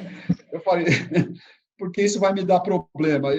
Eu pensei: mas quando que a gente vai chegar numa situação dessa aqui? De as pessoas cuidarem que um carro está mal estacionado e vai atrapalhar outra pessoa, que nem ela é, né? Então, esses exemplos assim mostram em alguns aspectos quanto que a gente pode evoluir. É lógico que eu não quero ser crítico, essa característica do povo brasileiro também é positiva em muitos aspectos. A gente também tem o calor humano como quase nenhuma outra sociedade, é um povo muito solidário em alguns aspectos, mas eu diria que falta assim esse sentimento de cuidar de uma coisa comum, né? A cidade, os nossos patrícios, né? A gente é uma comunidade. Talvez isso que atrapalha mais assim nesse aspecto específico que você me perguntou. Eu concordo, assim, aqui em Goiás é um estado provinciano, então aqui eu ainda tenho outra dificuldade, porque São Paulo, vocês são mais práticos, o Rio de Janeiro também é prático, fala o que tem que falar e a vida segue. Agora, aqui em Goiás, a gente precisa ser legal, entende? Assim, o goiano, ele precisa, ele é legal, ele é hospitaleiro, ele não pode ser direto. Então, assim, aqui a gente primeiro tem que virar amigo para depois fazer negócios. Isso é a minha percepção. Se vocês não concordar, pode mandar aí um comentário falando que não concorda, mas é o que eu tenho aprendido. E aí eu falo isso, e aí eu vou entrar na minha outra pergunta, que as empresas, e assim, principalmente RH, o RH, a mesma coisa que a qualidade ela faz na evangelização do qualitês, eu acredito que o RH, ele se acha a finalidade em si mesmo, em relação a pessoas, departamento pessoal, e que coloca lá dentro, e contratação, admissão, recrutamento, seleção, enfim. E é raro a gente encontrar um gestor de RH com visão de processos. O que a gente encontra é RH que enxerga a pessoa como pessoa, que tem que ser bem tratada, mas não enxerga a pessoa no manual de funções. Então, qual a atividade daquela pessoa, para quem que ela responde, qual que é a autoridade dela. É raro a gente enxergar uma empresa que tem essa junção de pessoas e processos de uma maneira consistente. Então, fica a qualidade defendendo ela como se ela fosse mais importante, a RH defendendo as pessoas como se fosse mais importante, a produção querendo só produzir. A gente fala na indústria que é cuspir máquina, então cospe caixa, então é fazer a máquina cuspir caixa, então a gente está produção querendo produzir, RH querendo cuidar de pessoas e qualidade querendo colocar regras. E o financeiro desesperado, e o financeiro é o que tem vez de entrar na sala do chefe na hora que quiser. Então, o financeiro é que entra lá e conversa com o chefe o que quiser, na hora que quiser, não tem que marcar a hora e nem pauta. E a gente tem as empresas departamentalizadas, com pessoas, na minha opinião, eu falo que está doente, eu acredito que o ambiente empresarial, ele anda adoecendo as pessoas, então o índice de competitividade ele é muito alto, pessoas egoístas e dispostas a... Enfim, eu já vivi coisas em ambientes profissionais que realmente você tem que levar para terapia, tratar depois, porque é muita puxação de tapete, é muita falta de integridade. E a gente está vivendo um mundo hoje com transparência, com necessidade de ter um senso coletivo. E eu queria te ouvir, Luiz, o que você acha? Por que falta tanto visão por processos para quem não trabalha com qualidade? Quem não entende processo, assim, por que para a gente é óbvio o processo? O processo para a gente a gente pensa em processo. Mas para quem nunca teve acesso ou não estudou para falar em processos, por que as pessoas ainda. O que você acha? Onde falta? Onde é que a gente se perde na falta de visão de processos? Eu acho, Denise, que tem uma distinção muito grande nesse aspecto quando a gente pensa em pequenas e médias empresas e grandes empresas. O pequeno e o médio empresário, ele não tem nenhuma dificuldade de entender o processo. Ele entende desde o começo, onde ele compra, como é que processa e quanto é que ele consegue vender, e ele entende a cadeia dele. E ele sabe exatamente da produtividade da mão de obra, quem ajuda, quem não ajuda, e ele toma as medidas necessárias lá, porque senão ele enxerga na ponta do faturamento dele, ele enxerga a perda, né? A perda financeira por ineficiência. Então, isso eu não vejo problema para os pequenos e para os médios, assim, ele normalmente ele atua, ele consegue enxergar o processo todo, toda a cadeia, todo o funcionamento da empresa. Eu tenho uma longa tradição, né? Minha vida profissional, eu trabalhei na maior empresa da América Latina, uma das maiores do mundo, né? Trabalhei na Petrobras, e aí o problema acontece quando a empresa é departamentalizada ou também órgãos públicos. Não é à toa que no serviço público você nem chama de órgão, chama de repartição algum, né? Então, cada um quer cuidar da sua repartição, aquele repartidozinho dele. E esses caras disputam posições na hierarquia, disputam promoções. Então, normalmente, o objetivo do chefe do setor, ele não é alinhado ao objetivo da empresa, né? Ele procura fazer coisas que evidenciam o bom desempenho dele, para ele poder ser promovido, ter o time mais eficiente possível e tudo mais. Quando a gente sabe que a maior eficiência das partes isoladas não significa a maior eficiência do todo. Então, é muito difícil para essas pessoas enxergarem. Uma empresa monstro como a Petrobras, né? É difícil para alguém ter uma visão do que ela representa, desde a sua cadeia inteira. Eu vejo esse problema que você falou, muito bem descreveu, também muito presente no pessoal de TI, né? Na época, a gente pedia um apoio de TI, o cara dizia, mas o que você fez de errado? Você tem que fazer isso, apertar essa tecla, mas o controle não sei o quê, porque senão seu computador não funciona. Falar para o meu apoio, não dá para você botar um clique aqui que eu dou e resolve meu problema? Não, porque economiza a máquina, que o software... Migão, nós somos uma empresa de produzir petróleo, não somos uma empresa de software. Isso contribui no quê? Como que eu vou tirar uma gota de petróleo de uma maneira mais econômica, eu vou destilar melhor? Então, nas grandes organizações, é muito comum as pessoas perderem o sentido do qual é o propósito da organização.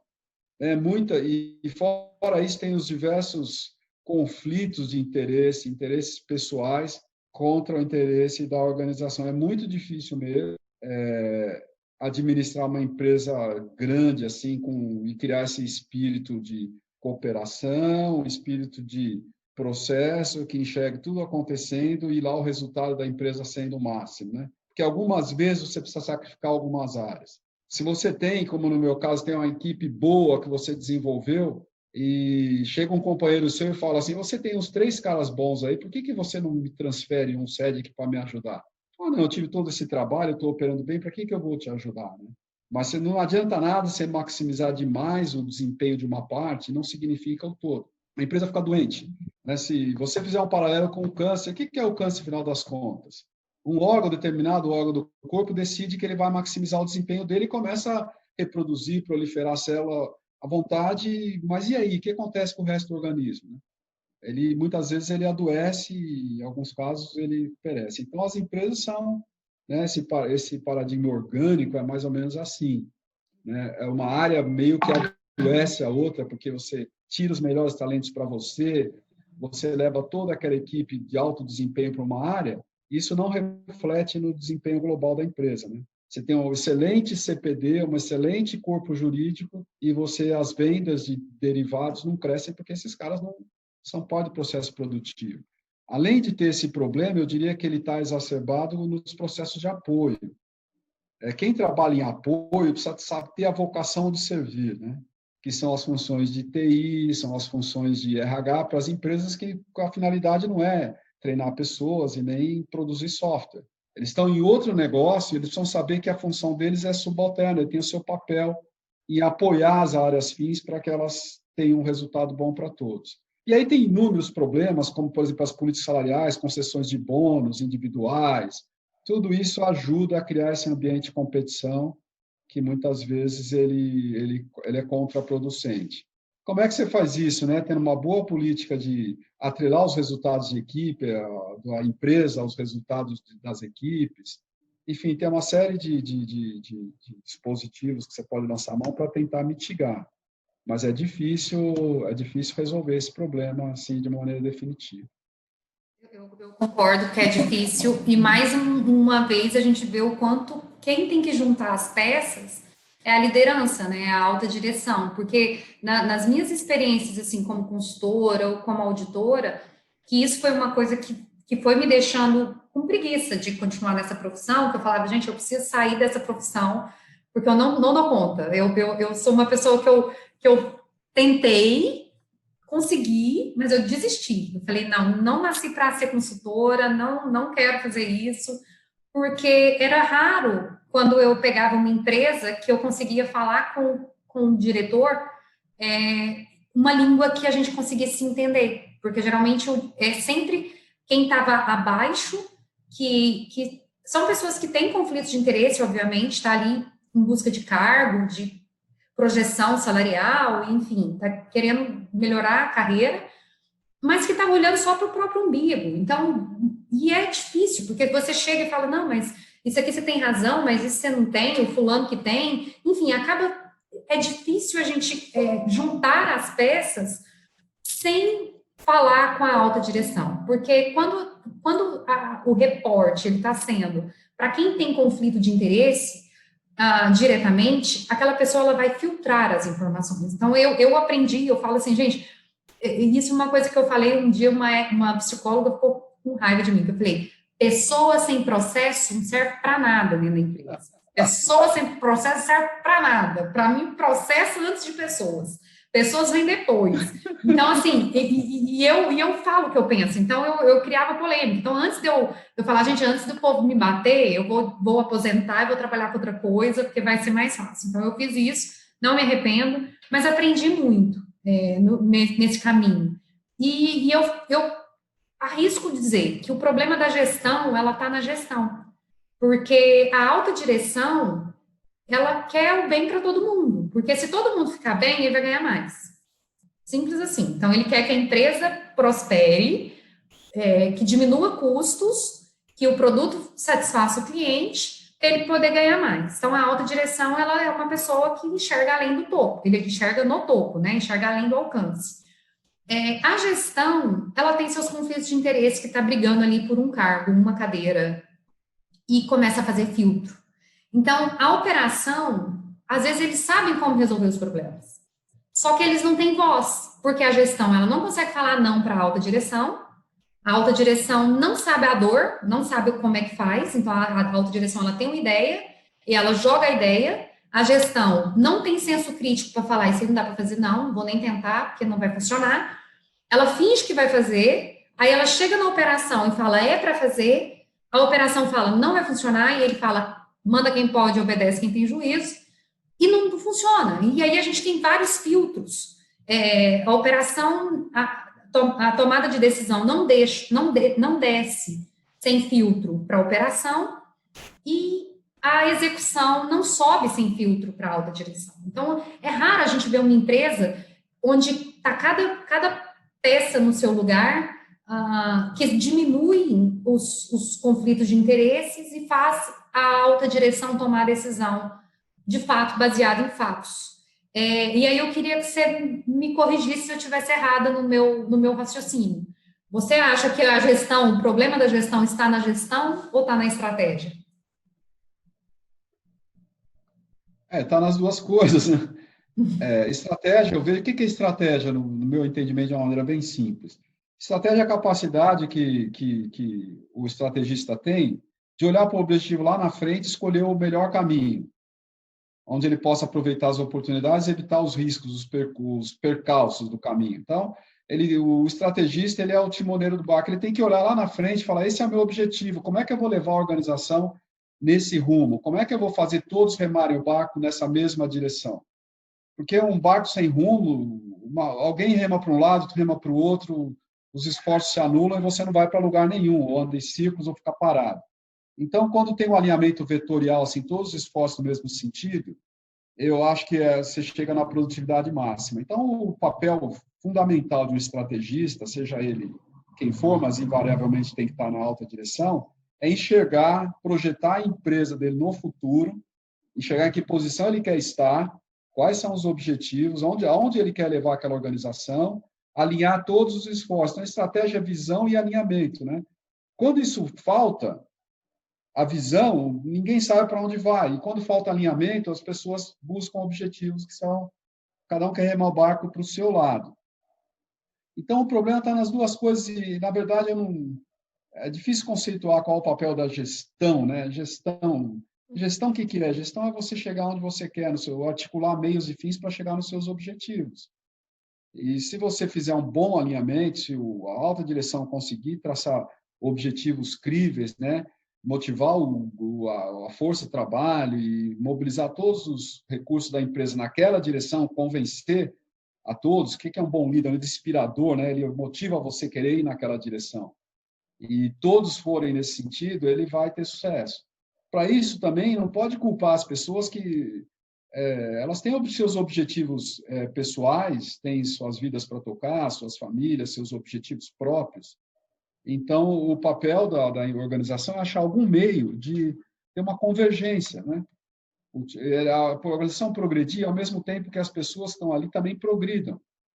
Porque não adianta falar, vista a camisa da empresa, a empresa vai melhorar e o empregado pergunta, o que eu tenho com isso? O que eu vou ganhar no final?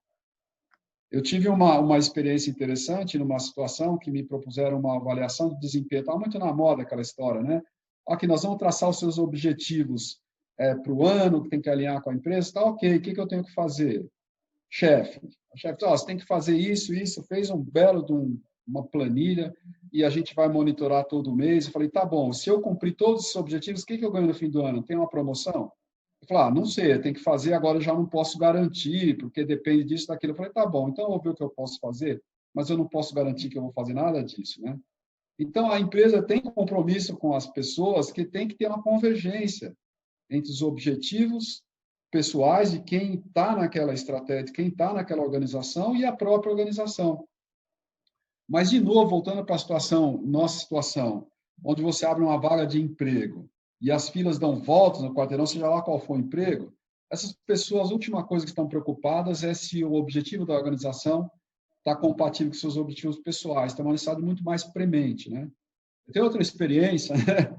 Também, uma parte da minha vida, eu fui trabalhar nos Estados Unidos e a gente tinha uma organização lá, uma empresa que era brasileira, então eu fui expatriado.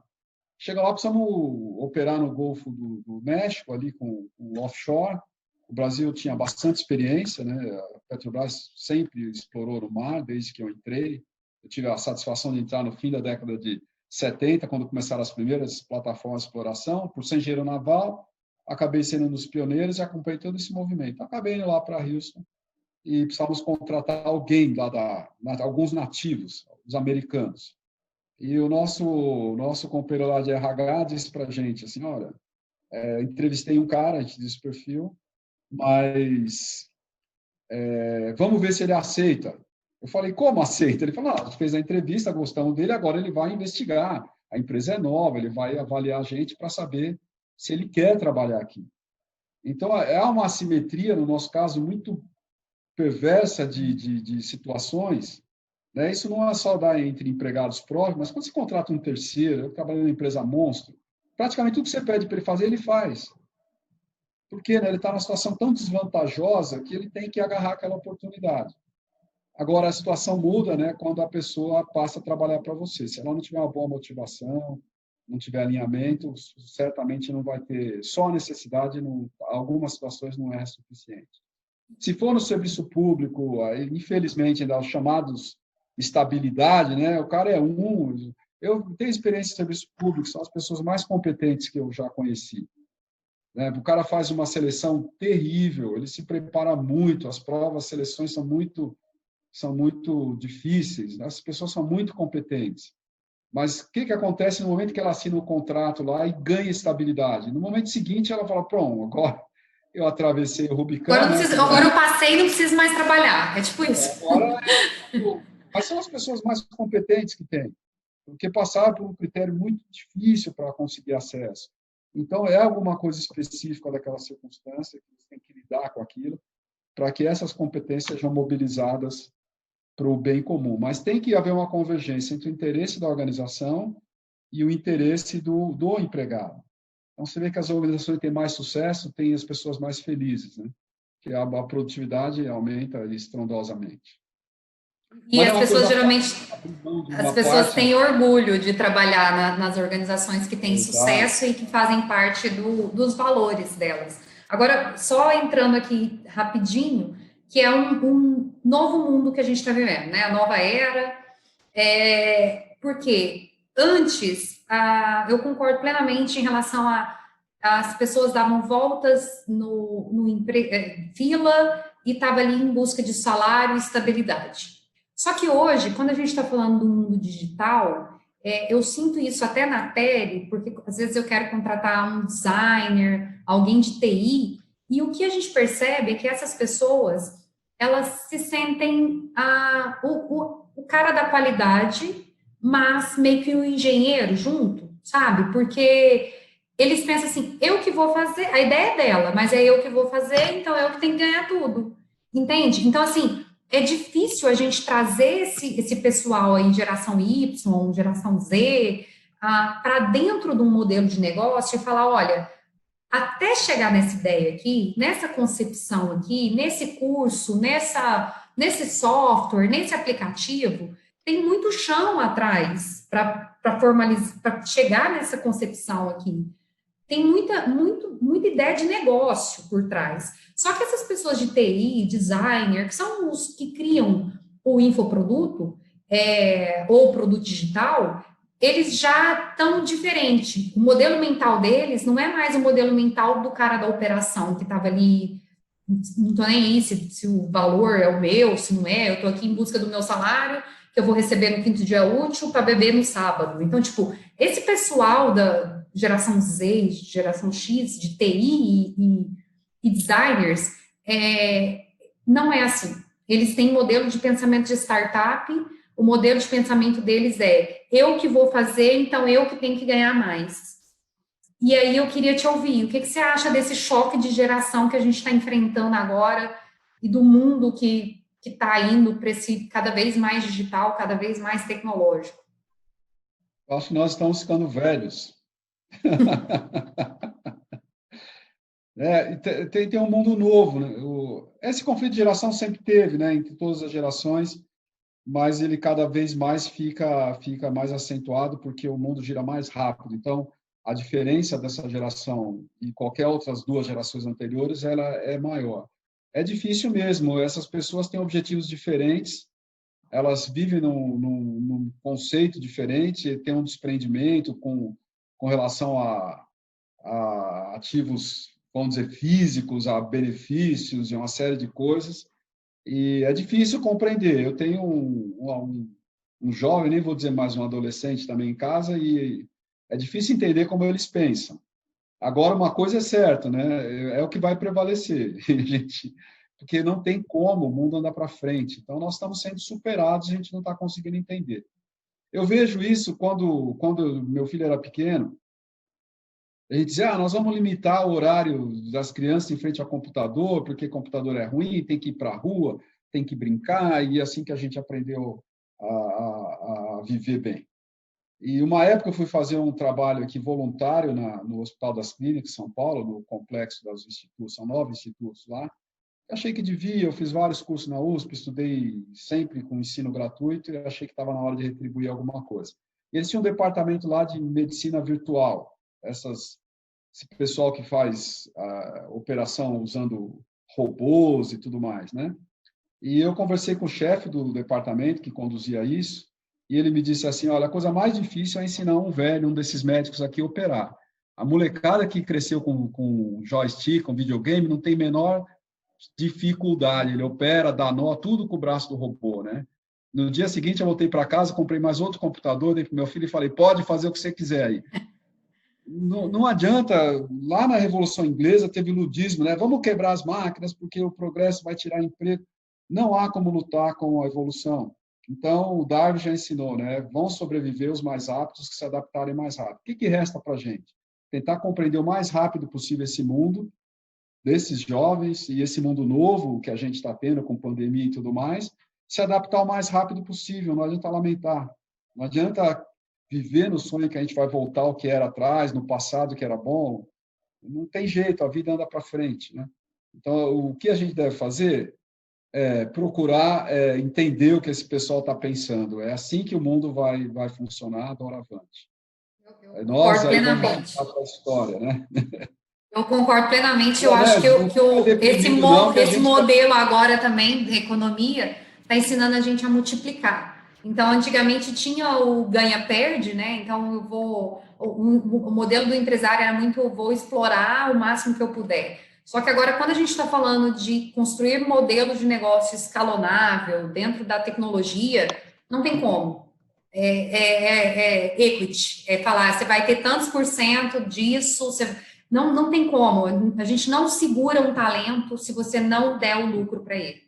Se você não dá para segurar um talento. E o pior é que as pessoas da tecnologia, depois que você tira o que está na nossa cabeça e coloca na tecnologia, o core business do negócio não é mais o nosso conhecimento, é a tecnologia.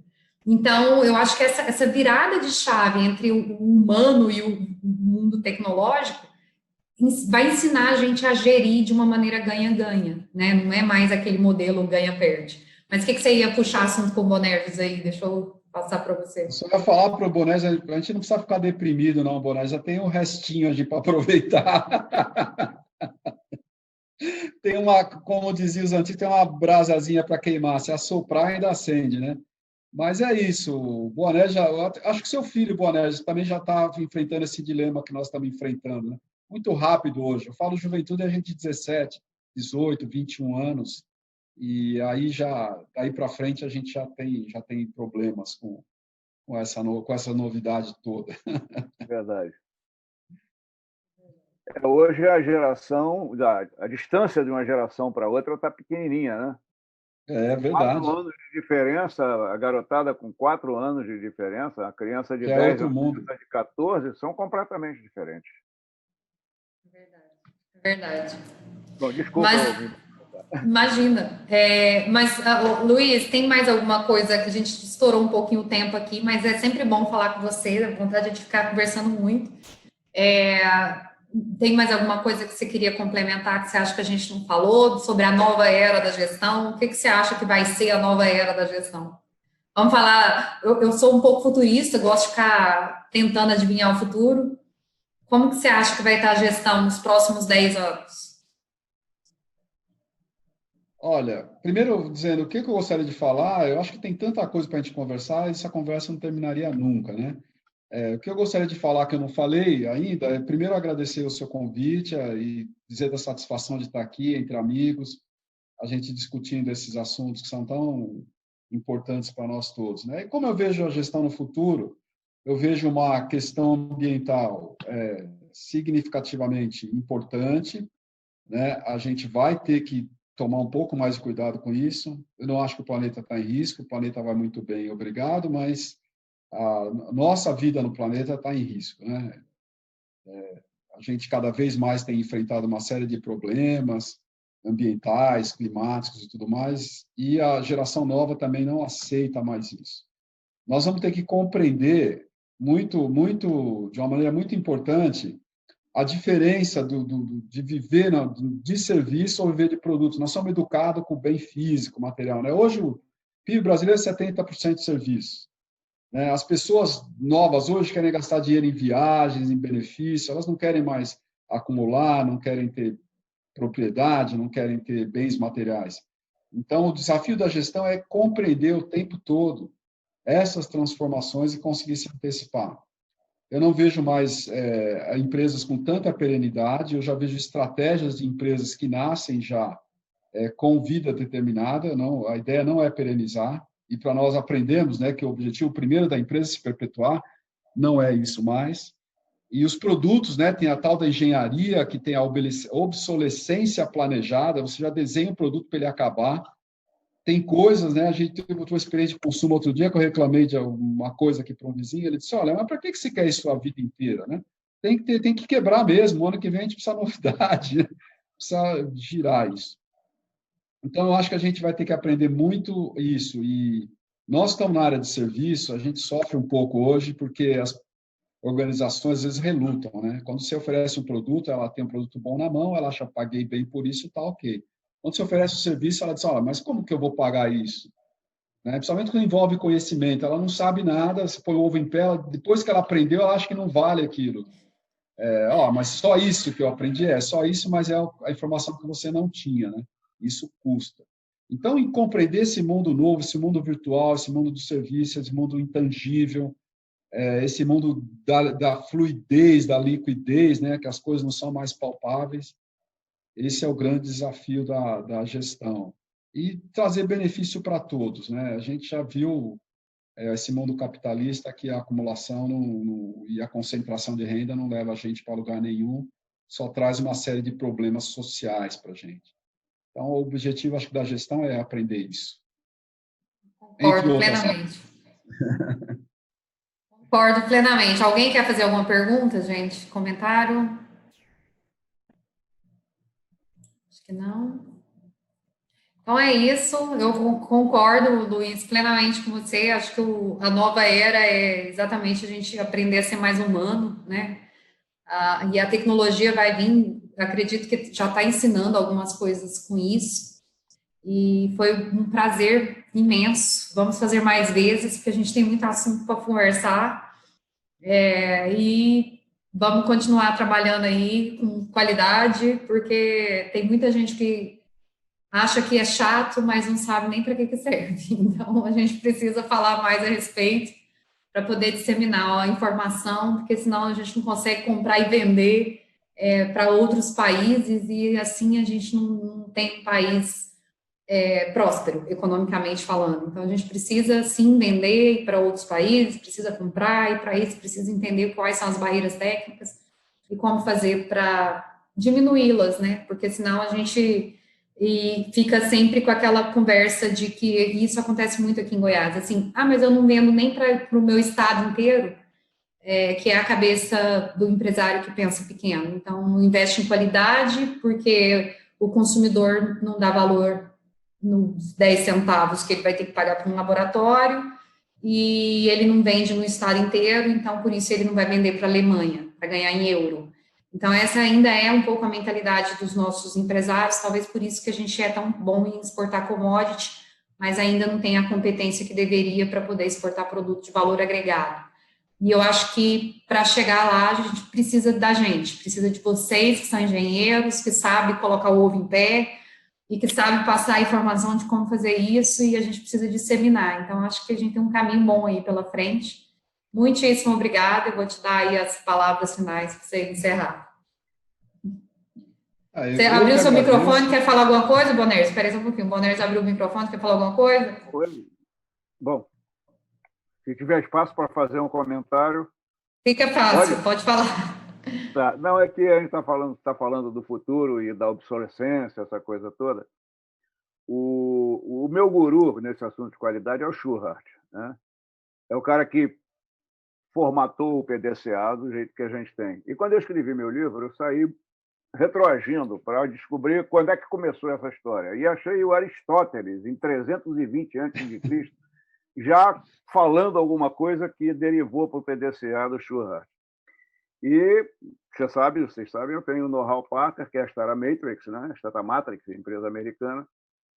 E eles, né, o Stanley era fãzão do Schurhart. Eu cheguei a botar a mão em cima daquele livro famoso do Schurhart.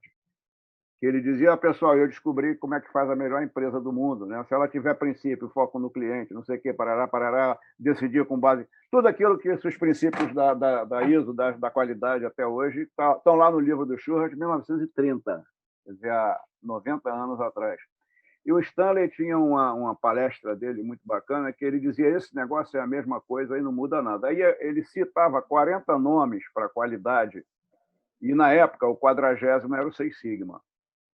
E o que ele dizia, e eu sou forçado a concordar, só para dar esperança, viu, Nascimento, para quando você ficar com cabelo branco assim, você não se achar um dinossauro, é que vão mudando as ferramentas, muda a velocidade de processamento, tem alguns modismos que são novas roupagens para a mesma coisa, mas a lógica, ela não muda. Então, se você sabe a lógica e você levar uns anos trancado numa caverna e esquecer como é que funciona, como é que opera um computador, você aprende só a operar o computador, porque o mais importante você já sabe, que vem lá de 630 a.C., e que o Schurrat, há 90 anos atrás, parecia que ele estava querendo escrever, né, os princípios da qualidade que a gente, né, conhece e estão lá na ISO. Então, era esse o meu comentário. O Aristóteles, eu também cheguei no Aristóteles, Bornerges, e o Aristóteles falava, antes de Cristo, que qualidade é a diferença entre as coisas. E eu concordo, é exatamente isso, qualidade é a diferença entre as coisas. E ele deu uma transada foi o mais antigo que eu consegui localizar, ele deu uma transada no ciclo da qualidade, no ciclo virtuoso. Né? Então, pô, né? E o outro comentário também com relação à educação, que você falou, né? A especificação da educação brasileira ela é dada pelas diretrizes curriculares do MEC. E, como o Nascimento falou, a máquina é um pouco lenta. Então, eles não conseguem evoluir as especificações das diretrizes curriculares na mesma velocidade que o mundo evolui. É por isso que você tem tanto MBA ganhando dinheiro, você tem tanto curso disso, daquilo, ganhando dinheiro, porque é a turma que está conseguindo pegar esses buracos. Tá? Isso aí foi um pedação da minha tese de doutorado, metendo pau no MEC por causa disso. Era só isso, gente. Muito obrigado. Muito obrigada. Muito obrigado por deixar eu falar um pouquinho. Nascimento, um grande abraço para você. Acho que para encerrar, falar do meu prazer e da satisfação da gente estar aqui conversando, né, da gente estar tratando um tema tão importante, da companhia super agradável de vocês todos, e dizer que estamos aí, né? Quando a gente tiver a oportunidade, agora temos essa facilidade que a pandemia nos trouxe de bom, que é a profusão de meios de comunicação, a gente é quase como se estivesse no mesmo lugar. Então, vamos aproveitar, lançar a mão mais disso e para as próximas pode me convidar. Eu estou aqui à disposição, é uma satisfação. Convidado. Já está convidado, vamos fazer mais vezes. Você também, Bornerges, vamos gerar informação, porque a gente precisa fazer isso. Transformar as pessoas em mentes mais pensantes. Luiz, muitíssimo obrigada. Eu te assisti hoje na Jovem Pan, adorei a fala, vamos fazer mais vezes, como eu disse. Muito obrigada e é realmente um prazer. Vamos continuar para frente, certo? Obrigada, gente. Boa noite. Tchau, gente. Um abraço. Tchau.